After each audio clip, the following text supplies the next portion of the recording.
सदाशिवसमारम्भां शङ्कराचार्यमध्यमाम् अस्मदाचार्यपर्यन्तां वन्दे गुरुपरम्परां श्रुतिस्मृतिपुराणनमामि करुणालयं नमामि भगवत्पादं शङ्करं लोकशङ्करं शङ्करं शङ्कराचार्यं केशवं बादरायणं सूत्रभाष्यकृतौ वन्दे भगवन्तौ पुनः पुनः ईश्वरो गुरुरात्मेति मूर्तिभेदविभागिने व्योमवद्व्याप्तभेदम् श्रीचिद्घनगणेश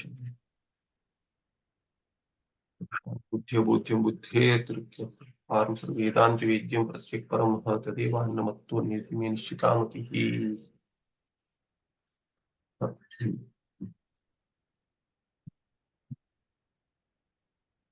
तो आगे 131 में कहते ज्ञानिनो अपि विषयेषु इच्छा विषय संबंधात् आत्म आनंद अवभासश्च भवति न वा इति तत्वदृष्टि पृच्छति।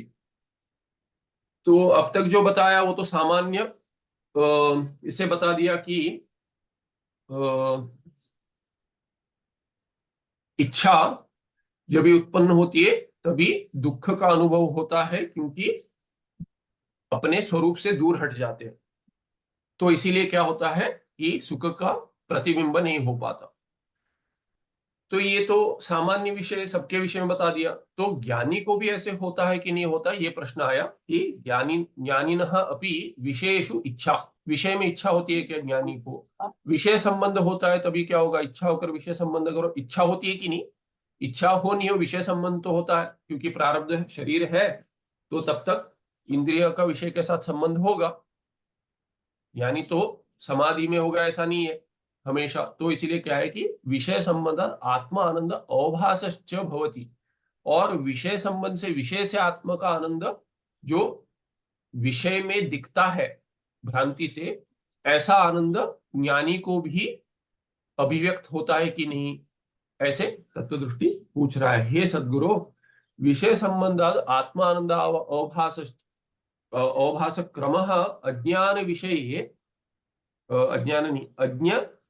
अज्ञानी विषय, अज्ञ विषय या अज्ञानी के विषय में जो बताया आपने, प्रतिपादितो भवद्भिः न ज्ञानी विषय।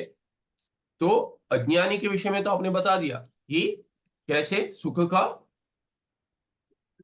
की उत्पत्ति होती है और भ्रम होता है। ज्ञानी के विषय में नहीं बताया कि ज्ञानी को भी ऐसा होता है कि नहीं होता है। यतो यस्य बुद्धिः आत्मस्वरूप विमुखा तम अधिकृत्य प्रस्ताव कृतः पूर्वं भवद्भिः। क्योंकि आपने क्यों आपने अज्ञानी के विषय में बताया ऐसे तत्वदृष्टि कह रहा है, क्योंकि वो कहता है कि क्योंकि आपने कहा था कि बुद्धि आत्मस्वरूप से विमुख जब हो जाती है तब तम अधिकृत्य प्रस्ताव कृता। आपने तो ऐसे ही समझाया कि जब भी बुद्धि आत्मा से दूर हो जाती है, अंतर्मुख नहीं होती बहिर्मुख हो जाती है, तो ये तो अज्ञानी को ही होगा, ज्ञानी को नहीं होगा, ऐसे समझकर ये प्रश्न पूछ रहा है। तादृशश्च अज्ञानी एवं न ज्ञानी, वैसे तो अज्ञानी होगा, ज्ञानी तो नहीं होगा। तो इसीलिए तस्माद् इदानीं ज्ञानिनः अपि विषयेषु इच्छा तस्यापि विषय संबंधात् पूर्वोक्त क्रमेण सुखाभिव्यक्तिश्च, सुख की अभिव्यक्ति विषय से संबंध से इच्छा पूर्वक ऐसे सुखाभिव्यक्तिश्च जायते न वा इति बोधयितुम् अर्हन्ति भवन्तः इति, कि ये समझा दीजिए, समझाना चाहिए हमें, क्योंकि ज्ञानी को भी ऐसी इच्छा उत्पन्न होती है क्या विषय में, विषय से संबंध होकर सुख उत्पन्न होता है कि नहीं, ये बतलाइए करके कह रहे। तो उत्तर दे रहे 132 में, व्यवहार काले ज्ञानी अपि आत्मविमुख एव। तो क्या कहते हैं कि जो ये व्यवहार कर रहा है ज्ञानी, तभी क्या होगा, आत्मा से विमुख तो होगा ही होगा, ऐसे सामान्य उत्तर दे रहे। सह विषय आनंदस्य स्वरूप स विषय आनंदस्य स्वरूपानंदात् अभिन्नतां मन्यते। किंतु क्या भेद है, आत्मा से विमुख अगर हो भी जाए, माने समाधि में नहीं हो, इसको समाधि भी कहते हैं, तो आत्मा से विमुख हो जाए तो भी क्या है कि यस्य सर्वम आत्मविभाभूत करके श्रुति का वाक्य है। तो आनंद जो उत्पन्न हो रहा है विषय से, वो जानता है कि ये मेरा स्वरूप आनंद है, विषय का आनंद नहीं। ये भेद है ज्ञानी और अज्ञानी में। तो कहते हैं हे शिष्य, शृणु सावधान मनः, सावधान मनाः, तो सावधान मन से सुनो। बहुवचनीय एकवचनीय संबोधन है, तो शृणु सावधान मनाः, क्योंकि सकारांत नपुंसक है मनस, और सावधानम मनः यस्य सह सावधान मनाः, जिसका मन सावधान है, बहुरी में हो जाएगा पुल्लिंग, क्योंकि शिष्य पुल्लिंग है। जैसे नचिकेताः, नचिकेतस बन जाता है नचिकेताः प्रथमा एक वचन में। तो शृणु सावधान मना, ये ध्यान देकर ध्यान पूर्वक सुनो। यदुक्तम आत्मस्वरूपम यदुक्तम आत्मस्वरूप वैमुख्यम एव विशेच्छादि कारणम इति, तत् न केवलम अज्ञस्य एव किंतु ज्ञानिनोपि तुल्यम एव तत्। तो जो आत्मा से विमुख हो जाता है मन और बहिर्मुख हो जाता है, ये विषय इच्छादि कारणम इति। तो यदुक्तम आत्मस्वरूप वैमुख्यम एव विषय इच्छादि कारणम, विषय की इच्छा में जो कारण बन जाता है, विषय में जो इच्छा उत्पन्न होती है, वो कारण होता है किसके लिए? आत्मस्वरूप के से विमुख हो जाने के लिए। तो वो केवल तत्न केवल अज्ञस्य एव, अज्ञानी के विषय में, अज्ञानी के विषय में नहीं, अज्ञ माने अज्ञानी, उसके विषय में नहीं है, किंतु ज्ञानी अपि तुल्यम एव तत्, ज्ञानी को भी तुल्य है व्यवहार काल में। भगवान भाष्यकार अध्यास भाष्य में कहते हैं पशुआदि अविशेषात, तो पशु जैसे व्यवहार में जैसे बर्ताव करता है, व्यवहार काल में कैसे उसका बर्ताव होता है, वैसे ही सबका व्यवहार में, मनुष्य का भी, ज्ञानी हो अज्ञानी हो, उसका व्यवहार काल में वैसे ही होता है। आत्मज्ञान होते हुए भी आत्मा से विमुख हो जाता है, तो व्यवहार काल में पशु जैसे ही है मनुष्य भी, केवल अज्ञानी नहीं, ज्ञानी भी। तो क्योंकि देखिए, क्योंकि एक ही समय पर एक इससे अधिक वृत्ति नहीं बन सकती। अगर व्यवहार काल में घटपटादि वृत्ति बन रही है, तो आत्मा की वृत्ति नहीं बन सकती। व्यवहार कर रहा है जब ये ज्ञानी, ज्ञान पूर्वक कर रहा है, किंतु क्या है, ज्ञान तो है, ज्ञान नहीं जाएगा, क्योंकि ज्ञान क्या करता है, ज्ञान अज्ञान को हटा देता है। अज्ञान जब हट गया तो बंधन हट गया। तो उसको भगवान विद्यारण्यचार्य जीवन मुक्ति विवेक में कहते हैं कि जब भी ज्ञान अज्ञान का निवारण संपूर्ण कर देता है, तब उसको विदेह मुक्ति मिलती है। विदेह मुक्ति का अर्थ क्या है? शरीर के गिर जाने के बाद विदेह मुक्ति कहते हैं वस्तुतः, बाकी जो पर उसका अर्थ क्या है कि विदेह मुक्ति माने पुनः देह का उत्पन्न न होना। तो पुनः देह कभी उत्पन्न नहीं होगा, ये जो प्रारब्ध में आया है उसका तो कुछ कर नहीं सकते, तो वो हो ना हो, आगे के देह नहीं होंगे, इसीलिए उसको विदेह मुक्त कहा जाता है, उसको विदेह मुक्ति कहा जाती किसको? जब ही ज्ञान उत्पन्न हो जाए और वो अज्ञान का संपूर्ण नाश करे, माने केवल प्रारब्ध शेष रह जाए, संचित और आगामी कर्म का नाश कर दे, क्योंकि अज्ञान नहीं है। इसीलिए क्या है कि संचित से ही प्रारब्ध निकलता है, तो संचित अगर नहीं रहेगा तो अगला प्रारब्ध नहीं होगा, माने अगला जन्म नहीं होगा, इसीलिए उसको विदेह मुक्ति कहते हैं। विवेक में वो कहते हैं ये मुख्यार्थ है विदेह मुक्ति का, ये नहीं कि शरीर, ज्ञानी का शरीर समाप्त हो जाए, प्रारब्ध समाप्त हो जाए और शरीर ना रहे, उसको विदेह मुक्ति, वो मुख्यार्थ नहीं है, यही मुख्यार्थ कहते हैं। पर जीवन मुक्ति के बाद श्रुति में कहा जाता है कि पुनः ये देह भी नहीं होगा, इसीलिए उसको विदेह मुक्ति करके श्रुति में कहा है। तस्य तावदेव चिरम यावन्न विमोक्ष्ये करके छांदोग्य में आता है, वो प्रमाण है विदेह मुक्ति के लिए, कि जीवन मुक्ति के बाद विदेह मुक्ति के लिए प्रमाण है वो। कुछ लोग क्या कहते हैं कि जब भी ज्ञान उत्पन्न हो गया तो जीवन मुक्त हो गया, किंतु जीवन मुक्ति विवेक में वैसा है नहीं, क्योंकि जीवन मुक्ति का लक्षण आनंद रूप है। जिसको ज्ञान उत्पन्न हो गया उसको आनंद की अभिव्यक्ति होती है, नहीं है। समाधि अभ्यास हो तो आनंद की अभिव्यक्ति होती है, नहीं तो आनंद की अभिव्यक्ति नहीं होती है बहुतों को, क्योंकि प्रारब्ध में दुख होता है। तो जैसे पीड़ा है, शारीरिक पीड़ा है, बहुत ज्ञानियों का देखा गया कि कहीं परमहंस को, रामकृष्ण परमहंस को ये था, उनको कैंसर था, रमण महर्षि, भगवान रमण महर्षि को भी कैंसर था, तो उसकी पीड़ा तो रहती है, तो वे समाधि में चले जाते थे, इसलिए उनको पीड़ा से हट जाते थे, वो शारीरिक मानसिक पीड़ा से हट जाते थे।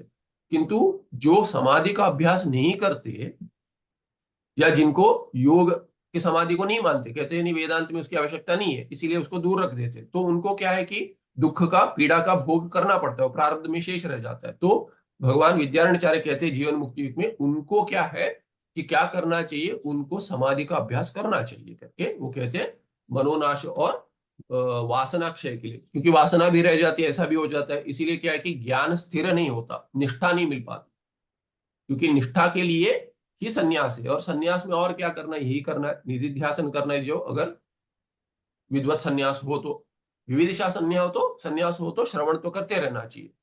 तो जिसका श्रवण हो गया, जो ज्ञानी, जिसको ज्ञान उत्पन्न हो गया, अज्ञान का नाश हो गया, वो अपने आप को मनुष्य नहीं मानता है। किंतु क्या है, अगर पीड़ा है प्रारब्ध में, तो उसके लिए कहते हैं कि ज्ञान रक्षण भी करे, जो अज्ञानी से ज्ञानी बना है वो ज्ञान रक्षण भी करे। तो ज्ञान भी क्या स्थिर नहीं होता, माने क्या है कि फल प्रतिफलित हो गया कि नहीं, अज्ञान का संपूर्ण नाश किया कि नहीं, ये कह नहीं सकते। किसी को लगता है ज्ञान तो उत्पन्न हो गया, किंतु पहले जैसा बर्ताव रहता है, और क्या हो जाता है कि दुख के आने से क्या हो जाता है, पीड़ा होती है, और तभी कभी संशय भी आ जाता है, कोई कहता है अरे ये ठीक है कि नहीं है, क्योंकि दुख तो इतना है, गहरा है, कैसे मैं आनंद स्वरूप होऊंगा। तो पता नहीं, वेदांत का अभ्यास तो कर लिया, किंतु श्रवण जो नहीं करते आगे, लगता है हो गया, और पुनः पुनः श्रवण नहीं करते, तभी क्या कि ज्ञान के रक्षण के लिए श्रवण मनन निध्यासन सब करते रहना चाहिए। और उसके बाद वो कहते हैं कि अगर पीड़ा है प्रारब्ध और उसको हटाना चाहते हैं, तो योग का अभ्यास करे और समाधि प्राप्त करे करके कहते हैं। तो उसमें भी समाधि में दो है, वो जैसे पहले देखा, आगे भी आएगा तब देखेंगे। और तो व्यवहार काल में तो ज्ञानी भी पशु जैसे ही या अन्य अज्ञानी जैसे है करके कहते हैं। ज्ञानी ज्ञानी च यदा व्यवहारे प्रवर्तते तदा सह तत्व विस्मरण पूर्वकम एव प्रवर्तते। क्योंकि देखिए, अगर शिष्य को पढ़ाना भी हो, तो शिष्य के रूप में अगर देखेंगे नहीं तो कैसे पढ़ाएंगे, कि ये भी ब्रह्म है, मैं भी ब्रह्म हूं, तो कुछ वहां पे तो वचन नहीं हो सकता, तो भेद को उत्पन्न ही करना पड़ता है कभी कभी। तो क्या करते, भेद को उत्पन्न करते कि वहां से एक एक भाव से हट जाते। तो इसीलिए क्या कहते, तत्व विस्मरण पूर्वकमेव, तो उसमें कि ये गलत न समझ ले, इसीलिए उसके लिए टिप्पण देते हैं कि लंबा टिप्पण है, जागृताकार वृत्त्युद्भवे न स्वप्न स्वप्नाकार वृत्ति ही जायते। तो जैसे ये उदाहरण देके कह रहे, एक समय पर एक ही वृत्ति देते, तो उसके उदाहरण क्या रहते हैं, जागृत अवस्था में है तो स्वप्न नहीं चल रहा है, उठ गए, और स्वप्न चल रहा है तो जागृत नहीं है। तो दोनों अवस्था एक से जैसे नहीं हो सकती। जैसे डे ड्रीमिंग कहते हैं, दिन में सपना देख रहा है, जैसे हाँ दिन में भी सपना देख रहा है बिना सोए, पर तभी क्या है कि वो उसमें कुछ भेद करते हैं, कहीं कहीं क्या तीन अवस्था नहीं, अधिक अवस्था भी कहते हैं, जागृत अवस्था, स्वप्न अवस्था और सुषुप्ति, ये प्रसिद्ध है। कहीं कहीं क्या कहते हैं, जागृत जागृत में जो स्वप्न है उसको जागृत स्वप्न कहते हैं। तो ऐसे भी मिश्रण कर कर भी कुछ अवस्था में भेद किसी पंडित ने किया है, सभी नहीं मानते, क्योंकि प्रमाण सिद्ध नहीं है।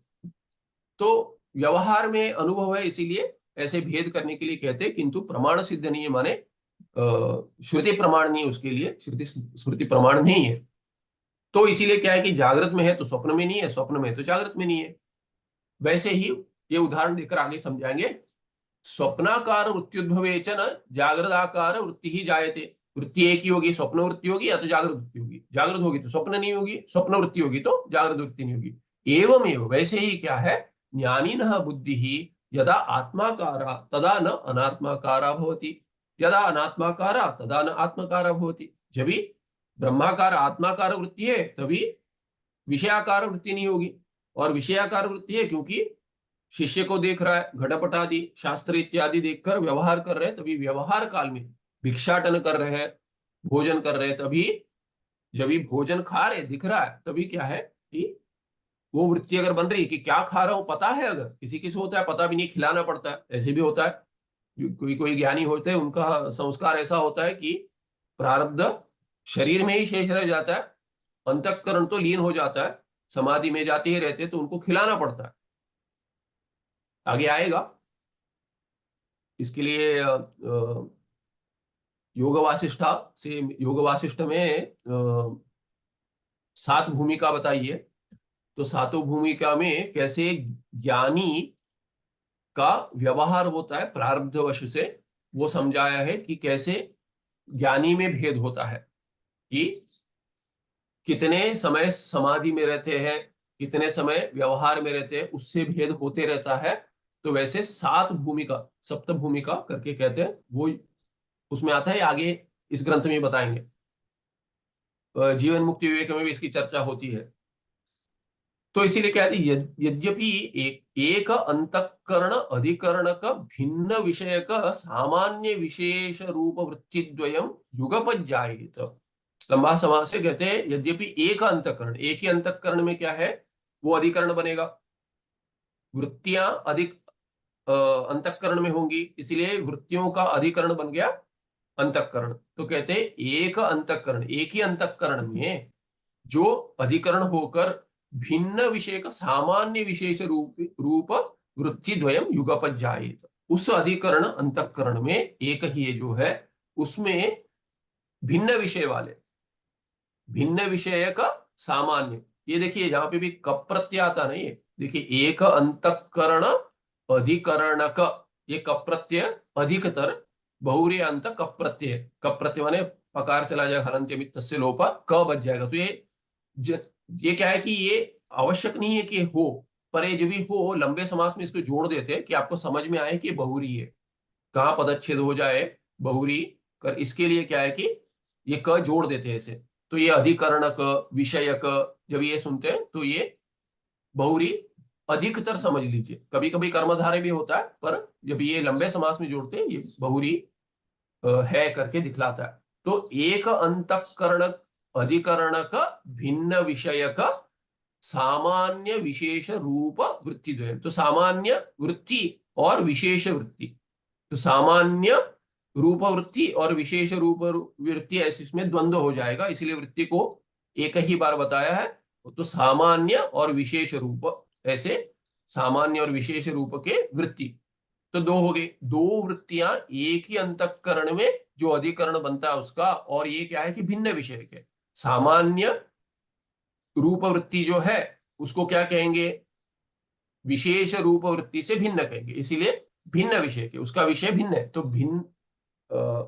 भिन्न विषयौ ययोः सामान्य विशेष रूप वृत्ति द्वयोः, या वृत्ति द्वय अगर कहेंगे तो एक वचन में भी कह सकते हैं, तो वो क्या हो जाएगा, तो वो हो जाएगा भिन्न विषयक, एक वचन में, या भिन्न विषयकु। तो भिन्न विषयकु कौन से है, सामान्य विशेष रूप वृत्ति, और वो दो है इसीलिए द्वयम। तो ये एक ही अधिकरण में भिन्न विषय वाले सामान्य और विशेष वृत्ति उत्पन्न होते, यद्यपि युगपत जाए, एक ही बार एक ही साथ आ रहे हैं, पर क्या है कि दो विशेष नहीं है उसमें, एक सामान्य है और एक विशेष है।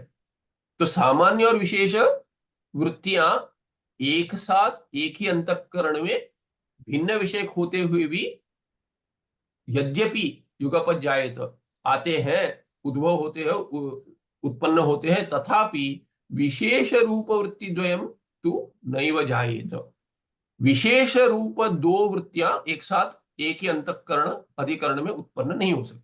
सामान्य और विशेष, सामान्य माने क्या, सामान्य माने ये घट है, ये घट है, उदाहरण दे रहा हूं, ये घट देख रहे हैं तो ये घट है, तो लाल घटे विशेषण जोड़ दिया तो विशेष वृत्ति होगी, तो ये लाल घट है, सामान्य रूप से घट है करके, या घट भी नहीं, सोचिए कि सामान्य कुछ तो दिख रहा है, सामने है, रज्जु है कि सर्प है पता नहीं, सामने दिख रहा है कुछ, तो क्या है कि सामान्य वृत्ति उसको कहेंगे, इदम अंश, कि आगे कुछ तो है सामने दिख रहा है, क्या है उसमें, वैसे घटत्व विशेष वृत्ति हो जाएगी तो उसको भी विशेष कहेंगे।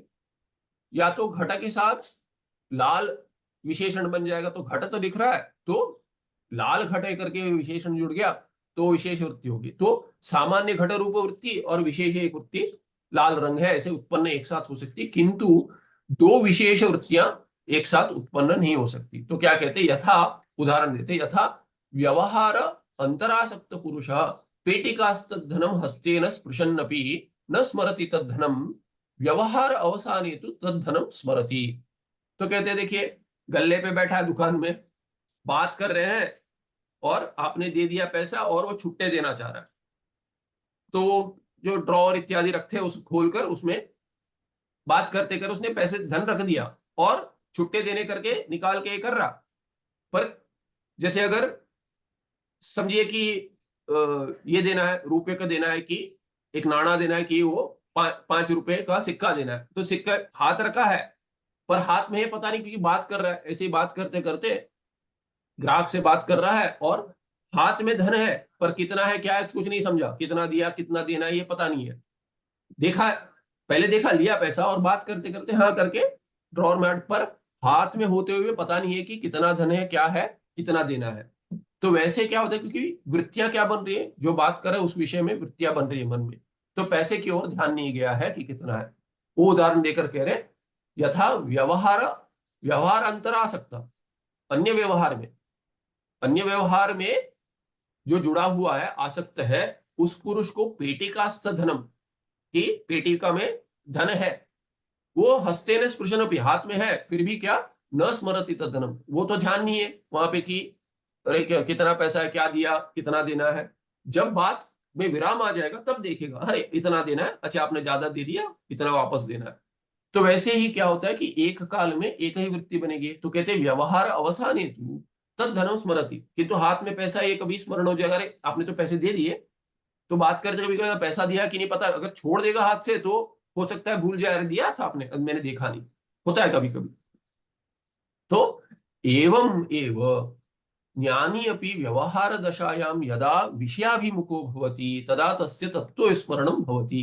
तो ऐसे मान के चलते कि जो तत्व का, देखिए जो ज्ञान है वो स्मरणात्मक नहीं है, जो अद्वैत ज्ञान है वो स्मरणात्मक, स्मृति चाहिए ऐसा नहीं है। जैसे अभी किसी ने प्रश्न पूछा था कि ज्ञान उत्पन्न हो गया, ज्ञानी है समझ लीजिए, उसका उसको अगर कुछ बीमारी होगी या एक्सीडेंट हो गया और स्मृति नहीं रही या कोमा में चला गया, तो तब क्या होगा। तो ज्ञान ने तो फल दे दिया, ज्ञान हटाना फल है, उसको अगर तत्त्वमसि महावाक्य भी अगर स्मरण नहीं आ रहा है, कोमा में भी है, तो उससे ऐसा नहीं है कि वो मुक्त नहीं होगा, वो तो मुक्त हो गया। इसीलिए विधेय मुक्ति कब होती होगी, जब भी ज्ञान उत्पन्न होगा, अज्ञान नाश हो, उसी को विधेय मुक्ति मानते हैं, क्योंकि अगला देह नहीं मिलेगा। कोई ये नहीं सोचता कि मुझे पुनर्जन्म नहीं चाहिए, सोच कहते हैं जन्म नहीं चाहिए, माने ये जन्म नहीं चाहिए नहीं कहते कोई, पुनर्जन्म नहीं चाहिए, जन्म तो मिल चुका है, इसका तो कुछ नहीं कर सकते। इसके लिए तो इसीलिए उसका उदाहरण देते हैं ना, कि जैसे वो बाण छोड़ दिया उसका उदाहरण देते हैं, उसमें जो वेग है, जो गति है, वो जब तक नहीं रुकेगी तब तक प्रारब्ध है वो चलेगा। तो विदेह मुक्ति का मुख्य अर्थ ऐसा ही समझना चाहिए कि जब भी पुनः देह की प्राप्ति नहीं होगी, पुनर्जन्म नहीं होगा, उसी को विदेह मुक्ति मानना चाहिए अर्थतः। तो इसीलिए क्या कहते हैं कि स्मरण आना चाहिए ज्ञान का, उसका तो जप नहीं करना है महावाक्य का, महावाक्य समझना है, समझ लिया तो अज्ञान का कार्य हटा देगा, ज्ञान उसका कार्य हटा देगा, किंतु उसका स्मरण होना चाहिए ऐसा नहीं है। स्मरण कब करते हैं कि स्मरण में, स्मरण करते ध्यान लग जाता है, ध्यान कर कर उसमें अंतःकरण लीन हो जाता है, उसी को ध्यान रूप निधिध्यासन कहेंगे। निधिध्यासन दोनों प्रकार का हो सकता है, चिंतन रूप भी हो सकता है, क्योंकि ध्यान का धातु है ध्यय चिंतने, चिंतन रूप उसका मुख्य अर्थ है। रूढ़ी अर्थ क्या है कि ध्यान का, ध्यान जो अर्थ समझ में आता है वही है। तो दोनों ध्यान रूप भी हो सकता है निधिध्यासन, या चिंतन रूप भी हो सकता है। तो चिंतन रूप क्या है, उसको क्या कहेंगे कि वृत्ति के साथ समाधि, और जिसमें लीन हो जाता है संपूर्ण मन, त्रिपुटी भी लीन हो जाती है, उसको कहेंगे निर्विकल्पक। सविकल्पक नहीं, तो वहां पे वृत्तियां नहीं होती, निरोध रूप समाधि कहेंगे, जो योगी चाहते हैं, कैवल्य कहते हैं उसको। तो शास्त्र में क्या कहते हैं, यहां भी कहेंगे या अन्य भगवान आनंदगिरी महाराज टीका में कहीं, छांदोग्य में होगा, स्मरण नहीं आ रहा है, कहीं कहते हैं कि वो समझाते समय आचार्य जी भी कहते हैं कि क्या है कि वेदांत में जो वृत्ति है उस वृत्ति को लीन होने ना दे। जब तक अज्ञान है, अज्ञान हटाने का काम कौन करेगा? वृत्ति ही करेगी। वृत्ति के बिना अज्ञान नहीं हटेगा। इसीलिए अगर लीन हो गया अंतःकरण, समाधि लग गई, तो आनंद का अनुभव तो होगा, पर क्या होगा? योग शास्त्र में कहते हैं कि आनंद के अनुभव में अगर फंस गए, रस प्राप्ति हो गई, रसास्वादन ना करे करके भगवान कारिकाकार कहते हैं मांडुक्य में। क्यों? क्योंकि आगे समाधि नहीं लगी। पर ये किसको कहा है? कि ज्ञानी के लिए कहा है, जिसका ज्ञान अज्ञान को हटा चुका है। पर जिसका अज्ञान नहीं हटा है, वो वृत्ति को रखे, समाधि, निरोध रूप समाधि में न जाए। ये व्यवस्था है, ये कोई समझाता नहीं है, पर ये वस्तु स्थिति है कि अंतःकरण तो वैसे ही काम करेगा अगर समाधि के विरोध में भी है। कोई कहता है मैं शुद्ध वेदांती हूं, ऐसा शुद्ध वेदांती करके कुछ है नहीं। योग जो आता है, अभ्यास करते, वही शुद्ध वेदांत है। पर योग ही, समाधि ही मुक्ति है बिना ज्ञान के, उस वो योग दर्शन है, वो वेदांत नहीं है। वेदांत में समाधि मानी गई है, योग दर्शन की समाधि मानी गई है, क्योंकि भिन्न समाधि की आवश्यकता है नहीं हमें। हम वृत्ति और बिना वृत्ति के ऐसे भेद करेंगे।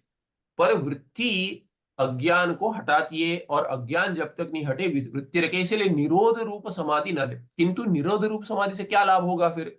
वो ज्ञानी को लाभ होता है कि ज्ञानी को वृत्ति रखने की आवश्यकता है नहीं, ना ही स्मरण करने की आवश्यकता। तो ज्ञानी को जीवन मुक्ति विवेक में कहा गया, उसको क्या होगा कि प्रारब्ध हटाने के लिए, वासना क्षय के लिए, मेघ, जो मेघधारा या धर्मधारा कहते हैं, धर्म मेघ कहते हैं, इसमें पंचदशी में धर्म मेघ करके शब्द का प्रयोग किया है भगवान विद्यारण्यचार्य ने। वो कहते हैं कि उससे, उस समाधि से क्या होता है? मेघ, धर्म मेघ से, माने जैसे बारिश बरस रही हो वैसे धर्म की, उससे अधर्म के संस्कार हट जाएंगे, संस्कार या वासना वो हट जाएंगे। इसीलिए आनंद की अभिव्यक्ति अधिक होगी, उसको जीवन मुक्ति आनंद कहते हैं। तो ऐसे भेद करते हैं। तो समाधि से हमें कोई विरोध है नहीं, वेदांत का विरोध है नहीं। पर समाधि में अगर मन लीन हो गया, तो ब्रह्माकार वृत्ति जो आवश्यक है ज्ञान का कार्य, जो अज्ञान हटाना है वो करने के लिए, वो नहीं मिलेगा। इसीलिए कहते हैं कि वृत्ति रूप समाधि तक जाए। पर अगर लीन हो रहा है मन, अंतःकरण, तो वृत्ति पुनः बनाए। ऐसे करना चाहिए अभ्यास। तो सभी कठिन है, क्योंकि अंतःकरण जब लीन होते जाता है, या तो निद्रा में चला जाएगा या समाधि लग जाएगी। पर उसको, यह अंतःकरण का धर्म है, ये सभी का अंतःकरण ऐसे ही काम करेगा। तो अगर वेदांती है जिसको समाधि नहीं लगानी है, उसको भी चिंतन में समाधि लग सकती है। वो बोले कहे कि ये समाधि है नहीं, पर वो समाधि ही है। क्योंकि अगर निरोध हो गया अंतःकरण के वृत्तियों का, तो उसको समाधि कहेंगे। क्योंकि योग का लक्षण है, योग शास्त्र का। आप माने नहीं माने, लक्षण तो है। वो लक्षण में अगर अनुभव है, तो वो लक्षण में बैठ जाएगा कि चित्तवृत्ति निरोध। तो ये एक बतलाना था, बता दिया मैंने। तो एवं एव ज्ञानी अपनी व्यवहार दशा में यदा विषयाभिमुखी भवति, तदा तस्य तत्व विस्मरण भवति। तत्व का विस्मरण होगा, क्योंकि उसको स्मरण करने की आवश्यकता है नहीं कि मैं आत्मा हूं, ये स्मरण करते रहे, ऐसा कोई नियम नहीं है, क्योंकि अज्ञान तो हट गया। व्यवहार समाप्तो पुनरपि तत्वनिष्ठा एवं सब होती। तो उसको उसके बाद कोई प्रयास नहीं करना पड़ेगा। जैसे विचार कर कर, चिंतन कर कर निधिध्यासन करे, ऐसा नहीं होगा, क्योंकि श्रवण हो गया, मनन सिद्ध है, तो निधिध्यासन सहज हो जाता है ज्ञानी को। तो व्यवहार करता है, तो उसे कोई ऐसे कोई बाधा नहीं है। व्यवहार कर लिया, कोई व्यवहार, भिक्षाटन इत्यादि, भगवान शंकराचार्य केवल भिक्षाटन का उदाहरण देते हैं। तो वो कर कर क्या है कि उसके बाद, या पढ़ा रहे, उसके बाद पुनः अंतःकरण वहां ही चला जाता है। पूज्य स्वामी जी कहते थे कि मन में क्या चलता है मेरे, वो कहते कि यू लाइक दिस। वो कहते थे, एक बार कहा था उन्होंने कि you would like this mind. क्योंकि जब ये व्यवहार चलता है, उसको छोड़कर मन में और कुछ चलता नहीं रहता, और कहीं नहीं रहता, दूसरा कुछ विचार इत्यादि नहीं होता। तो ये माइंड रिमेन्स इन ब्रह्म। वैसे उस वही अर्थ हो गया, क्योंकि अंतःकरण में और कुछ नहीं चलते रहता। जैसे अरे ये करे वो करे, कुछ प्लानिंग है नहीं, ना कुछ है ना कुछ है। तो इसीलिए जो ये पढ़ा रहे बस वही है। तो व्यवहार काल हो गया, उसके बाद भोजन कर रहे हैं, भोजन काल हो गया, उसके बाद निद्रा काल हो गया। और कुछ है नहीं कि जब ये व्यवहार चल रहा है तभी उस संदर्भ में जो जो विचार है वो आते हैं, उसके बाद और कुछ विचार नहीं चलता, क्योंकि और कुछ है ही नहीं, उसके आसक्ति ही नहीं रही। तो ये ज्ञानी का ऐसे व्यवहार बताया है। अतः एव उक्तम भाष्यकारी, इसीलिए ये देखिए क्या कह रहे हैं कि जो पहले बताया था कि अतः एव उक्तम भाष्यकारी, भगवान भाष्यकार क्या कहते हैं, उनके द्वारा क्या कहा गया है अध्यास भाष्य में। अध्यास भाष्य वो है जो उपोद्घात है ब्रह्मसूत्र का, उसको अध्यास भाष्य कहते हैं।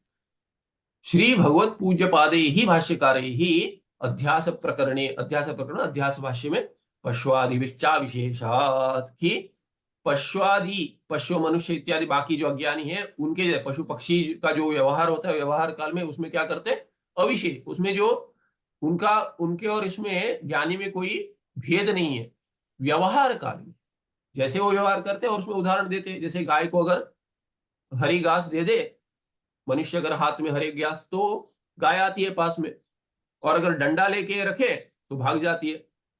मनुष्य का भी ऐसी है, ज्ञानी हो अज्ञानी हो उसका व्यवहार वैसे ही होता है कि व्यवहार काल में विषय अभिमुख होकर इससे विमुख हो जाता है आत्म तत्व से, क्योंकि तत्व का विस्मरण हो जाता है। यहाँ विस्मरण का है, विमुख नहीं कहा है वस्तुतः, क्योंकि उसको उसमें भी आत्मा ही, क्योंकि व्यवहार तो सतत नहीं चलता, चलते समय भी जो बीच में अवकाश या अवसान आता है तभी वो आत्मा ही है वहां पे। अतः समान पश्वादि ही पुरुषाणाम प्रमाण प्रमेय व्यवहार। तो इन्होंने फिर उसका अर्थ क्या निकाला ये कहकर, ये तो संग्रह वाक्य, उसका अर्थ भगवान भाष्यकार ने दिया है। अतः समान पश्वादि भी समान, पशु इत्यादि के साथ पशु पक्षी इत्यादि का समान है। क्या समान है? व्यवहार। किसका व्यवहार? पुरुषाणाम, पुरुषों का व्यवहार। और क्या व्यवहार? प्रमाण प्रमेय व्यवहार। प्रमाण के द्वारा प्रमेय से जो जुड़ रहा है वो प्रमाता बनेगा ही बनेगा, उस समय पर प्रमाता बनेगा। जो प्रमाता बन गया तभी वो आत्मा से, आत्मा होते हुए भी उसको जीव ही कहेंगे कि वहां पे अंतःकरण प्रतिबिंब होकर वो प्रमाता बन गया। तो जो प्रमाता है कि मैं इससे भिन्न हूं, विषय से भिन्न हूं, मैं अभी भोजन कर रहा हूं, भोजन मैं नहीं हूं, उससे भिन्न हूं, ये प्रतीति उसको व्यवहार काल में होगी इति।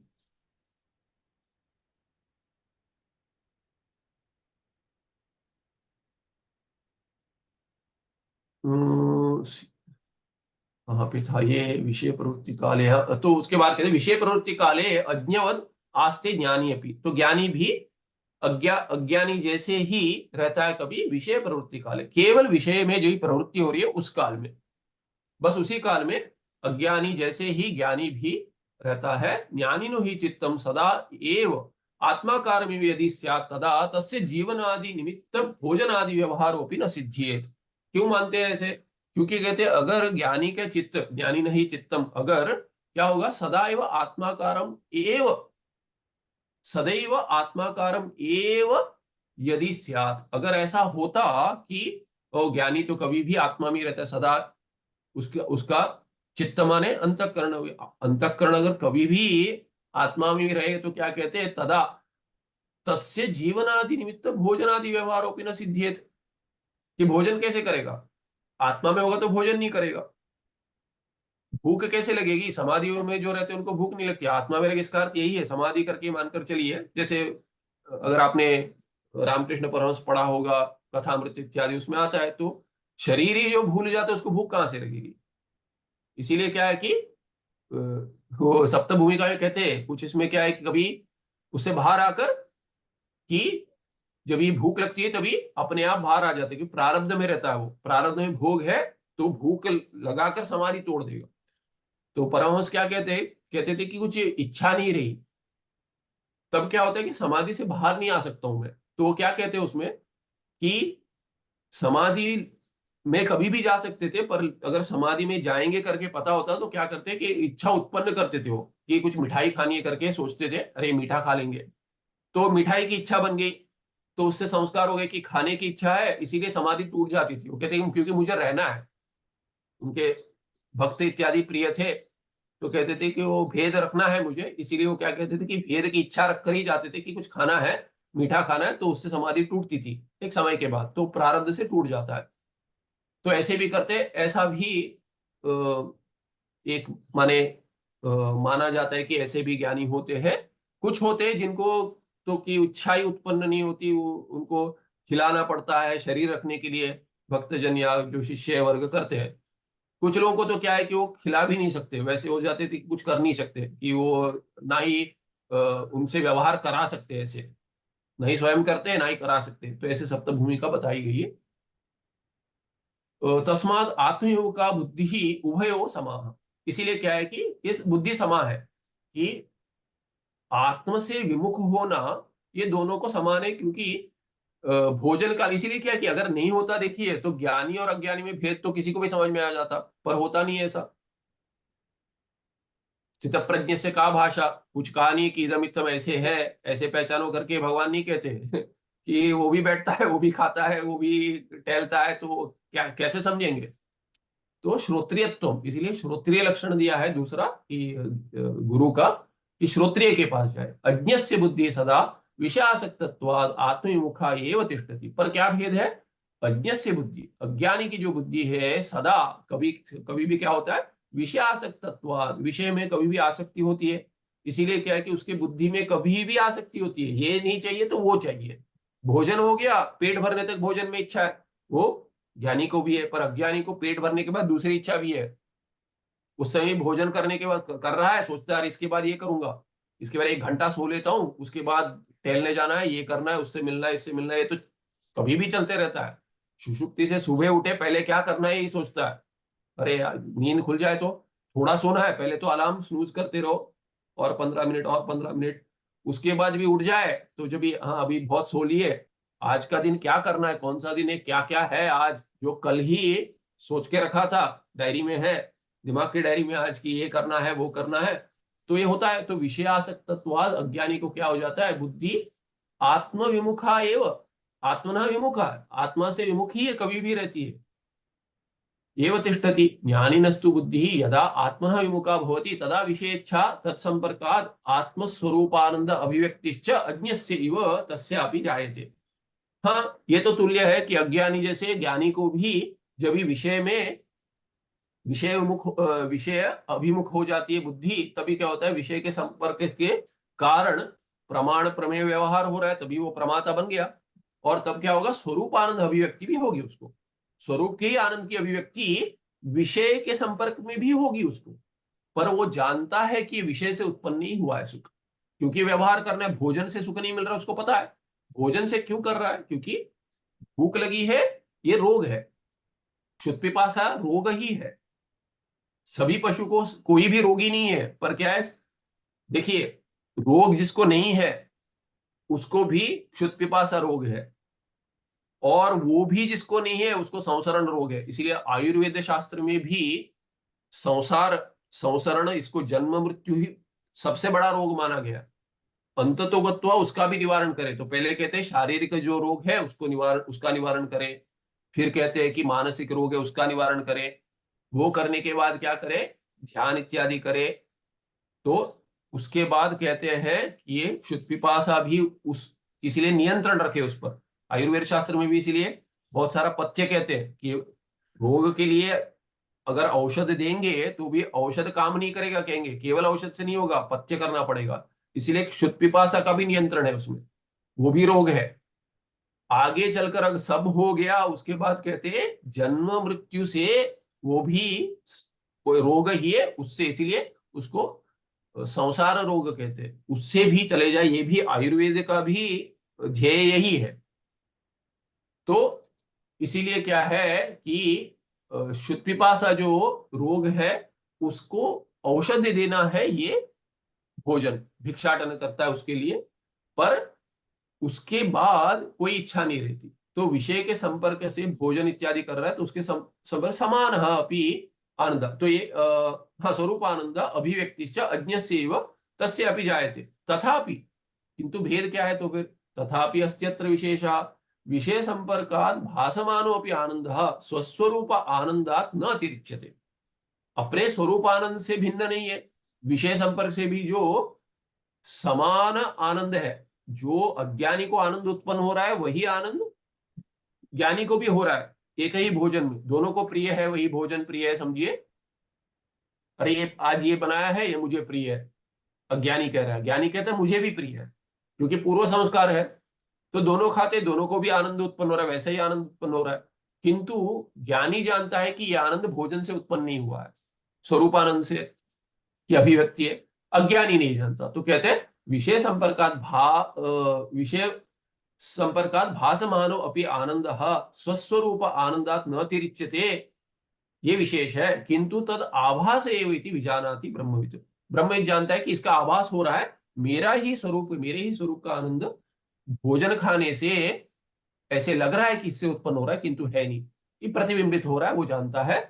तथा च विषय भोगे भी ज्ञानी न समाधि रेव सिद्ध्यति, इसीलिए क्या कहते हैं, देखिए समाधि का शब्द का प्रयोग किया कि आत्मा का ज्ञान विस्मरण होते हुए भी गया नहीं है, क्योंकि ज्ञान तो नहीं जाएगा। ज्ञान कैसे जाएगा, ज्ञान की वृत्ति नहीं बन रही है, पर ज्ञान का कार्य तो हो गया। जैसे आपको पता है कि कोई, जैसे आपने सभी अपने युवा काल में जो भी काम किया होगा, उस काम का तो ज्ञान है, पर हर समय स्मरण करते हैं क्या? मुझे पता है कि अगर खाना खाने के लिए क्या बनाना है, अगर तो मुझे पता है कैसे बनाना है, हर समय तो वो सोचता नहीं रहता हूं। तो इसका अर्थ ये नहीं है कि तभी ज्ञान की वृत्ति नहीं है, उसका अर्थ ये नहीं कि वो भूल गया कि पकवान कैसे बनाते हैं, कैसे खाना पकाना होती है, भूलते नहीं है। साधारण उदाहरण दे रहा हूं। तो वैसे ही ज्ञानी को आत्मा का जब ज्ञान हो गया, अज्ञान नष्ट हो गया, तो उसको विस्मरण करते हुए भी, स्मरण नहीं करते हुए भी, या विस्मरण हो गया तो भी क्या समाधि नहीं जाती, उसी को सहज समाधि कहते हैं। इसीलिए क्या है कि सब जगह आत्मदृष्टि होती है, तो कभी बुद्धिपूर्वक होती है, कभी अपने आप सहज होती है। तो वो जैसे होती है उससे जो सप्त भूमिका बने वैसे ही भूमिका में भेद हो सकता है। किंतु विषय भोगी अपनी, क्योंकि विषय भोग कर रहा है तभी उसको जो आनंद मिल रहा है, तभी वो क्या सोचता है कि ये मेरे ही स्वरूप का आभास हो रहा है। तो मेरे ही स्वरूप का जो आभास हो रहा है, तो अपना स्वरूप तो आत्मा का आनंद स्वरूप है। इसीलिए ज्ञानी को विषय भोग में भी क्या है कि आत्मा का ही सुख मिल रहा है, इसीलिए समाधि रेव सिद्ध्यति। तो ज्ञानी ना, यहाँ पे दूसरा टिप्पण कहते हैं, ज्ञानी नो विषय उपभोग काले अपि विषये दोष दर्शन रूप विवेकस्य विषय मिथ्यात्व निश्चय पूर्वक वैराग्यस्य विषय भोगानां परिणामे दुःख पर्यसायित्व अवधारणस्य विषयानंदस्य स्वरूपानंद अव्यतिरिक्तत्व निश्चयस्य च जागरूकत्वात्। बहुत सारे हेतु दे दिए। क्या हेतु है? जागरूकता है, सामान्यतः वो जागरूक है कि वो सोया नहीं है, संसार के दुख में सोया नहीं है वो, और ना ही सुख, विषय सुख में सोया है। वो जागृत अवस्था में है। कौन सा जागृत हो? कि ब्रह्म को जागृत हो गया है, इसीलिए क्या है, अपने स्वरूप में जागृत अवस्था है उसकी। इसीलिए क्या है, विषय उपभोग काल में भी ज्ञानी को क्या हो रहा है, विषय दोष दर्शन रूप विवेक से, उसको विवेक है कि ये विषय का आनंद अगर मैं मान लूं तो अगली बार मुझे फिर लगेगा। अगर एक मिठाई दी है और मैं एक मिठाई खा रहा हूं, भोजन में परोसा है, खा रहा हूं, हाँ ये सुख तो इससे आ रहा है। इसमें हास्य के लिए पढ़ाते समय तैतरीय या कुछ कुछ तैतरीय मंत्र आता है कि स्मरण नहीं आ रहा, पर ये भी है, उससे भी जोड़ सकते हैं, रसो वही सह करके, अरे ये रस तो वही है, ब्रह्मानंद है करके कोई कहकर मिठाई खा रहा है अगर, तो उसको क्या है कि हाँ ये ब्रह्मानंद है, वहां अभिव्यक्ति हो रही तब ठीक है। किंतु ये सोचता है यही है, और क्या ब्रह्मानंद है, अज्ञानी क्या कहे, काहे का ब्रह्मानंद है, देखो ये खाते समय क्या सुख है, यही ब्रह्मानंद है। कोई कहते हैं ऐसे, कुछ दृश्य देख लिया हिमालय इत्यादि में जो नहीं देखा है पहले, तो उसको देखकर अरे ब्रह्मानंद ब्रह्मानंद कहते हैं। जिसको ब्रह्मानंद नहीं पता वो भी ब्रह्मानंद ही कहेगा।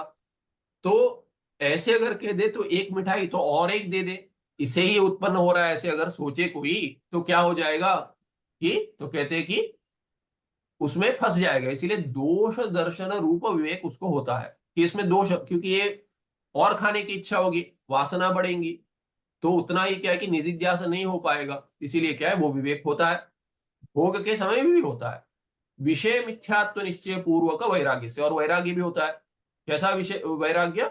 जो विषय के मिथ्यात्व निश्चय पूर्वक है। विषय में विषय मिथ्या है, ये निश्चय है उसको, इसलिए विषय मिथ्या है ऐसा निश्चय पूर्व है।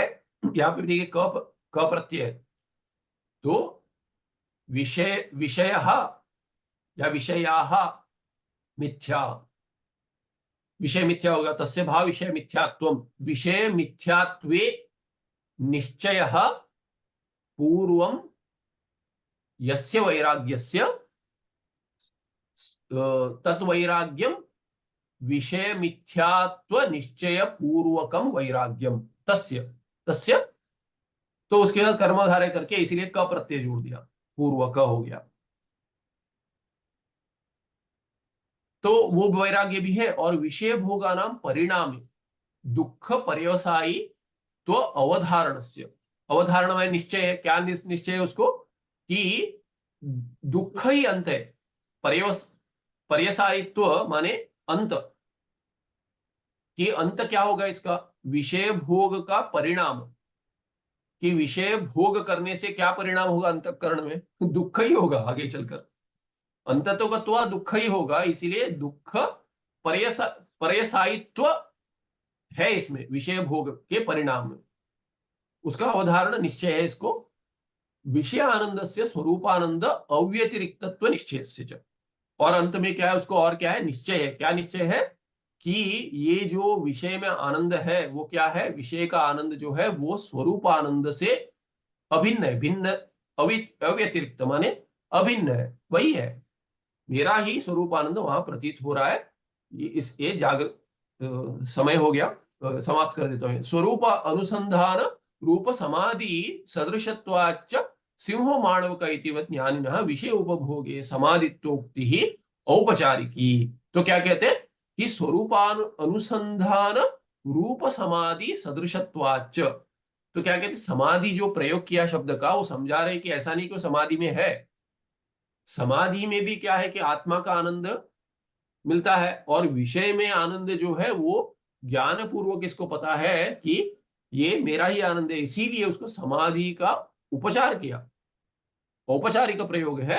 तो समाधि है नहीं वस्तुतः, पर समाधि जैसे समाधि में भिन्नता नहीं है, दूसरा आनंद नहीं है, वैसे ही ये आनंद भी, विषय आनंद भी आत्मानंदी है। इसीलिए क्या है कि स्वरूप अनुसंधान रूप समाधि, अनुसंधान माने चिंतन कर रहा है कि ये सब जो हेतु दे दिए वो सब हेतु है पीछे उसमें, समाधि में वो हेतु नहीं रहते, समाधि में वैसे ज्ञान की आवश्यकता नहीं है, पर ये सब ज्ञान जो है, ये सब जो उसको है, और स्वरूप अनुसंधान रूप समाधि है सदृशत्वाच्च, स्वरूप का जो अनुसंधान है, समाधि में भी स्वरूप का ही अनुसंधान हो रहा है, पर ये बुद्धि पूर्वक है, विषय आनंद विषय भोग एक समय पर, इसलिए सिंहो मानव का, कि ये मानव का माने बच्चा, क्या है सिंह, ये बच्चा सिंह है, तो सिंह तो नहीं है बच्चा, औपचारिक प्रयोग है, क्योंकि कुछ उसमें कुछ अंश सामान्य है, जैसे सिंह, सिंह में जैसे ये है, क्या है कि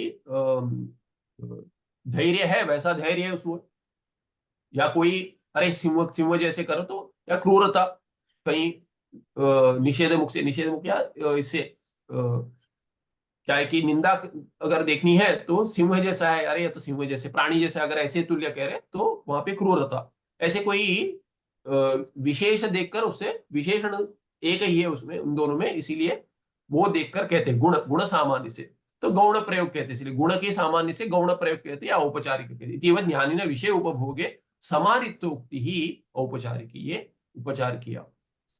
यहाँ पे हाँ, तो ये दो पंक्तियां हैं, ये समाप्त कर देते हैं। अज्ञस्तु अयम आनंद स्वरूपानंद एवं नैव वेद, किंतु ये भेद है कि अज्ञानी नहीं जानता कि ये मेरा आनंद है, वो विषय का आनंद जानता है, इसीलिए उसमें फंस जाता है, जकड़ लेता है विषय उसको। जैसे परमार्थतस्तु ज्ञानी अज्ञानी च इति उभयोरपि स्वरूपम आनंद एव, दोनों का स्वरूप आनंद ही है, तो परमार्थ तत्व है, इसमें कोई भेद नहीं है। आनंद होते हुए भी जो जानता है वो मुक्त है, जो नहीं जानता वो बद्ध है।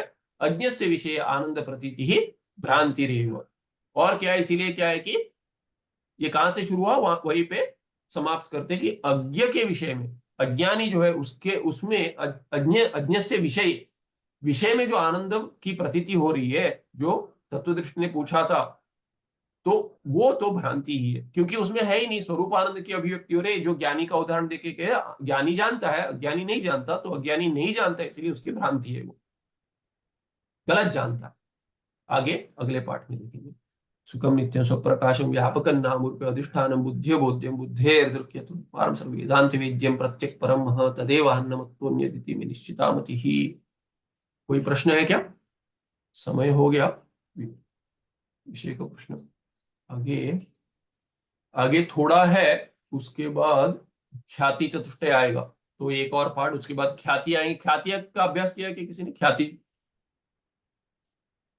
अख्याति,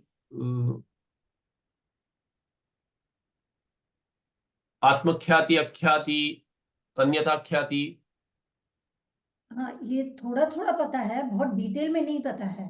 अच्छा ठीक है, तो वो आएगा, वो देखेंगे। तो वहां पे भिन्न भिन्न दर्शनों का भी अभी शुरू हो जाएगा। माने पहले ये स्वरूप का कथन करके उसके बाद बाकी दर्शनों का कथन करेंगे कि ये, क्योंकि भ्रांति देखिए यहाँ पे क्या कैसे जाएगा उसमें कि विषय कैसे बदलेगा। देखिए अभी आनंद का स्वरूप मोक्ष, क्योंकि ये कैसे चलता है वो भी समझना चाहिए। ऐसे नहीं कि भिन्न भिन्न बता रहे हैं। पहले अनुबंध चतुष्टय हो गया, उसके बाद विषय क्या है वो बतला दिया, विषय का ही निरूपण कर सकते। मोक्ष के लिए क्या है कि ज्ञान चाहिए, आत्मा का ऐक्य ज्ञान। तो मोक्ष आनंद स्वरूप है, दुख से निवृत्ति है। तो अभी तत्वदृष्टि प्रश्न पूछ रहा है कि आनंद मेरा स्वरूप है तो दुख का अनुभव क्यों हो रहा है? या विषय में अगर आनंद है तो विषय में आनंद नहीं है, आत्मा के आनंद है, तो विषय में प्रवृत्ति क्यों हो रही, विषय से आनंद मिल रहा है, ऐसे क्यों लग रहा है, ये बताया। अभी आगे कह रहा है कि आगे कहेगा कि ये तो समझ में आ गया कि आनंद विषय में मेरा ही स्वरूप आनंद है, पर दुख क्यों होता है? तो दुख विषय का प्रश्न, तो दुख भी, तो मोक्ष का स्वरूप है दुख से आत्यंतिक निवृत्ति और सुख की प्राप्ति, दोनों की चर्चा हो जाएगी। तो अभी क्या कहा कि ये दुख है और सुख नहीं है मेरा स्वरूप, ये भ्रांति बतलाया। मोक्ष की इच्छा भ्रांति बताई। तो भ्रांति क्या होती है, भ्रांति माने क्या, उसकी चर्चा में ख्याति आई। ख्याति का अर्थ ज्ञान है, किंतु शास्त्र में, वेदांत शास्त्रीय शास्त्र में ख्याति, ख्याति का अर्थ ज्ञान ही है मुख्य अर्थ। पर रूढ़ी अर्थ क्या है? रूढ़ी अर्थ ख्याति माने कि भ्रांति स्थल में भिन्न भिन्न दर्शन कैसे भ्रांति होती है, कहते उसमें भेद बतलाएंगे कि और वेदांत का क्या वाद है वो बतलाएंगे कि ख्याति क्या है, उससे अनिर्वचनीय मिथ्या इत्यादि आ जाएगा। ठीक है, तो ये आगे आएगा, ये एक दो पार्ट में, वहां पे एक पार्ट में बाकी समाप्त हो जाएगा, फिर ख्याति में चलेंगे। ख्याति जिन्होंने अगर अभ्यास नहीं किया तो थोड़ा ऐसे लगता है कि अरे कठिन है, समझ में नहीं आया। क्योंकि इसलिए कह रहा हूं अभी, क्योंकि पिछले बार जो पढ़ाया था, तब ये समाप्त होने के बाद लोगों ने पूछा था कि ये समझ में नहीं आ रहा है और एक बार बता दिए, तो उसका मैंने फिर समरी के रूप में किया था। केवल ख्याति का एक बार समाप्त होने के बाद पुनः ख्याति का ही एक बार पाठ किया था, तो इसीलिए जरा ध्यान पूर्वक। हाँ, ये ख्याति वेदांत सार में रेफरेंस आया है ना, एक मिनट मैंने वॉल्यूम लो है, क्या कर रही थी? वेदांत सार में है इसका रेफरेंस ख्याति सब का। जगह आता है, सब जगह आता है, थोड़ा थोड़ा सब जगह आता है। वेदांत का कुछ भी वेदांत किया होगा तो आता है, पर ये कौन सी ख्याति कैसे चलती है, माने भ्रांति कैसे होती है, ये समझना आवश्यक है। ये मनन में काम आता है कि ये मेरी भ्रांति है, कैसी है करके, कैसे बनी है भ्रांति है। हम लोग को ऐसे जो हम स्वामी जी हमें जो पढ़ाते थे, तो ऐसे ही बोलते थे कि these are not important, you will get confused. So उसको इतना प्राधान्यता नहीं देते थे, इसलिए इतना डिटेल में नहीं पढ़ा। अध्याय नहीं, सभा चाहिए कोई, देखिए जिनको केवल वेदांत का अभ्यास करना है, बाकी नहीं चाहिए, वो भी ठीक है। किंतु तर्क जब भी आगे आता है, जैसे अभी मैं किसी स्वामी जी पे टिप्पणी नहीं करूंगा, पर मैं सामान्य दृष्टि से देखिए आप कि स्वार्थ क्या होना चाहिए, मुझे मोक्ष चाहिए, अधिकारी भिन्न भिन्न होते, तो प्रश्न भी भिन्न भिन्न होते। अभी अगर आप कोई प्रश्न पूछे और मैं कहूं इसकी आवश्यकता नहीं, इधर ध्यान दीजिए, आपका संशय तो नहीं जाएगा ना उससे। तो उसके लिए क्या है कि आचार्य का धर्म है ये, कि संशय जो हो उसको, अभी देखिए अगर कोई प्रश्न, तो सभी प्रश्न, कोई प्रश्न, किसको प्रश्न आया, ऐसा प्रश्न क्यों आया तो मैं नहीं पूछ सकता हूं, उनको नहीं पता। ऐसे पूछने से गुस्सा क्यों आ रहा है, गुस्सा क्यों आ रहा है, गुस्सा आता है, क्यों ऐसे इच्छा है, क्यों कामना है, ऐसे कोई नहीं कह सकता, सभी भिन्न भिन्न है। तो सबके किसको क्या प्रक्रिया काम करे कहीं कह नहीं सकते। जैसे अभी सभी का देखिए, आप सभी अच्छे पढ़े लिखे हैं, तो एक दूसरे अधिक पढ़ा है, किंतु क्या है कि बचपन में सभी स्कूल गए तो विज्ञान सबने पढ़ा है, कॉलेज गए विज्ञान पढ़ा है, तो ये विज्ञान से कुछ प्रश्न आते, जैसे अभी कोई इसमें कुछ कह देते शास्त्र में ऐसे कहा गया है, पर विज्ञान पढ़ा है, वो कहते हैं ये तो हो नहीं सकता। तो अभी क्या कहेंगे, अरे नहीं शास्त्र में श्रद्धा रखो, ऐसे ही है, ये तो नहीं कह सकते क्योंकि विज्ञान तो नहीं, तो उसका संशय तो नहीं जाएगा ना। तो इसके लिए निवारण तो होना चाहिए। तो कहेंगे जहां पे अनुभव प्रमाण है वहां पे ऐसे चलता है, ठीक है, किंतु शास्त्र में जो अंश है जिसमें प्रामाण्य में वो चाहिए। तो अभी ये भ्रांति होती है, कैसे होती है, अभी देखिए ये प्रक्रिया जो है वेदांत की क्या है कि इंद्रिया, चक्षुर इंद्रिया वहां तक जाती है, वृत्ति कहां होती है, वहां पे भी होती है, विषय में घटाकार वृत्ति बन रही है, मन में बन रही है, क्योंकि मन वहां पर है, अंतःकरण को इंद्रियां खींच कर जाती है।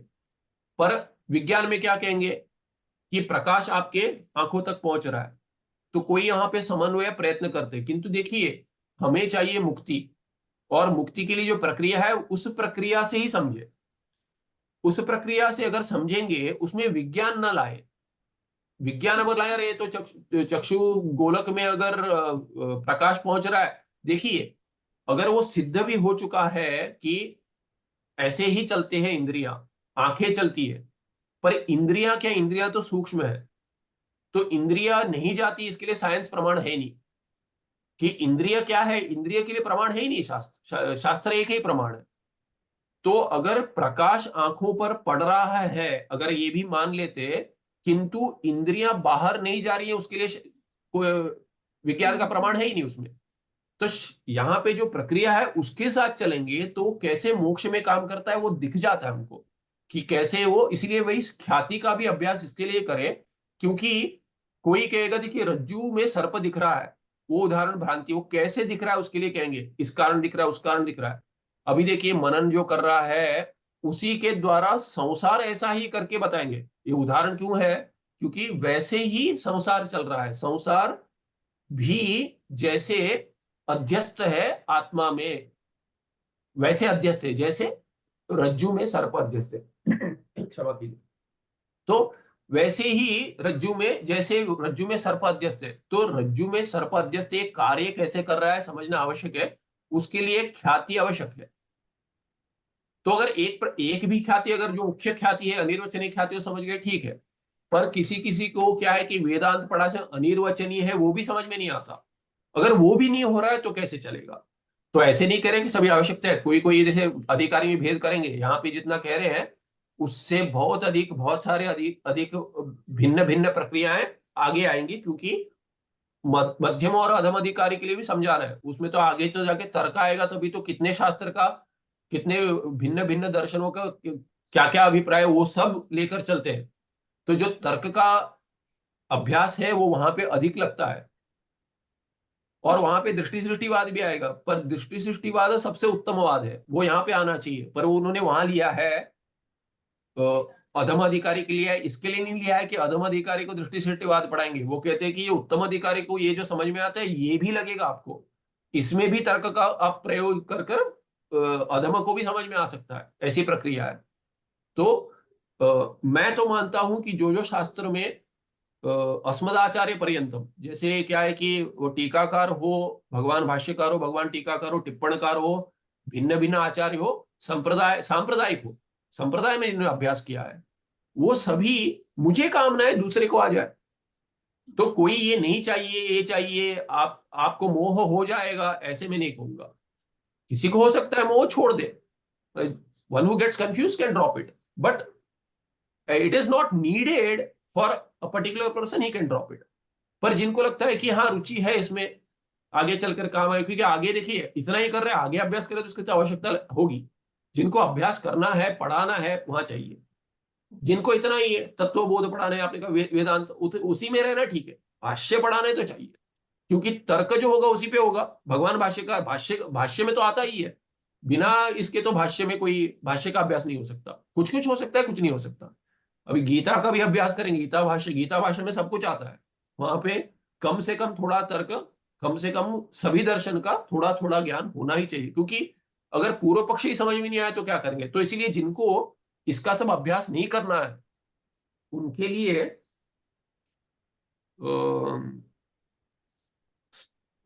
स्मरण नहीं आ रहा है, देखकर बतलाऊंगा। एक कोई भाष्य में भी पूर्व पक्ष हटाकर, अगर आपको पता हो तो बता दीजिए, उसको एक टीका करके मानते हैं, व्याख्या मानते हैं, वो व्याख्या क्या है, भाष्य ही है, पर पूर्व पक्ष हटा दिया, सब केवल सिद्धांत है उसमें, तो उसका अभ्यास भी कर सकते हैं। तो इसका इसका क्या, कोई भी पूर्व पक्ष का ही, तर्क का ही की आवश्यकता नहीं है, अगर पंचमी हेतु पता है उतना ही पर्याप्त है। वैसे भी अभ्यास करते कोई, मैं भूल गया उसको क्या कहते हैं, कि पहले कोई लगता था कि भिन्न कोई व्याख्यानकार है, पर ऐसा नहीं है, कि सभी भाष्यों को लेकर उन्होंने क्या किया है कि केवल सिद्धांत रखा है, पूर्व पक्ष जो आते हैं वो सब हटा ही दिया है। तो इसीलिए क्या है कि भाष्य वो भी बहुत बहुत संक्षेप हो जाएगा वहां पे भाष्य में, तो उसका अभ्यास भी कर सकते हैं, कि ऐसे लगता है कि यार इसकी आवश्यकता नहीं है, ठीक है।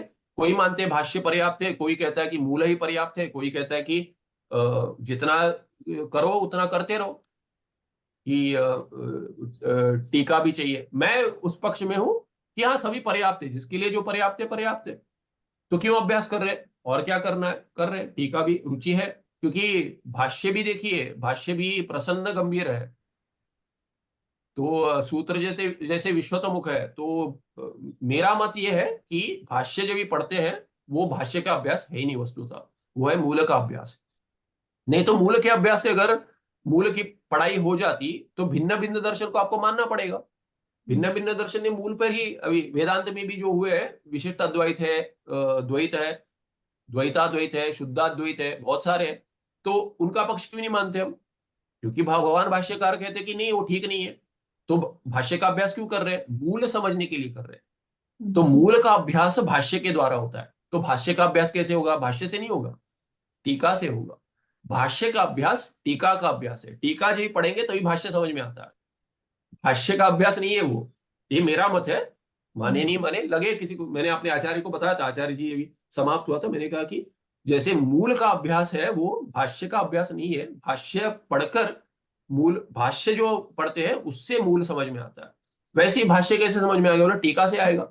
तो कोई कहे टीका प्रयोजन नहीं है, टीका का, मैं नहीं मानता, टीका का बहुत प्रयोजन है, जिन्होंने अभ्यास किया उनको लाभ हुआ है वो करें, पर उसमें तर्क अधिक लगता है, अधिक अभ्यास लगता है। हाँ किसी को लगता है कि अरे ये रुचि हो रही है कि मोक्ष से दूर हो जाऊंगा, उनको लगता है वो छोड़ दे, पर चिंतन रूप भी है उसमें, टीका मनन रूप है। पूर्व पक्ष सब क्या है देखिए, दूसरे नहीं है, पूर्व पक्ष ग्रंथकार ही उठा रहे, सिद्धांत ही उठा रहा है पूर्व पक्ष, बाकी ये है वैसे पक्ष है। पर ये क्या है कि ऐसे प्रश्न हमें भी आते हैं, यहाँ पे भी देखेंगे आपको प्रश्न आते हैं, ये प्रश्न उठाते हैं वो, किसी को भी आ सकता है। ये आगे ग्रंथ जो देखता था अरे ऐसे कैसे, तो आगे आता है, अगले पन्ने पर आ जाएगा, प्रश्न ही आ जाएगा। तो सब पूर्व पक्ष क्या है, हमारी ही प्रश्न, ये मनन, सभी भाष्य जो जहां पूर्व पक्ष आते हैं ना, ये सब मनन के लिए ही है। इसीलिए मेरा मत ये कि उसका अभ्यास करें। तो ये भाष्य रूप ही है, इसे ये तो संक्षेप है सबका, इसीलिए यहाँ पे सभी वाद आएंगे, सभी दर्शन आएंगे, तो इसीलिए कुछ नहीं बचता इस ग्रंथ में, कुछ नहीं बचेगा, ये समाप्त हो जाएगा। तो ऐसे नहीं, किसी का भी अभ्यास करना है तो आप कर सकते हैं कि आपको मोटा मोटा सब पता हो जाएगा। तो ये महत्व है इस ग्रंथ का, ठीक है। चलिए अधिक समय से अधिक समय हो गया। नमस्ते, धन्यवाद। श्री गुरु नमः।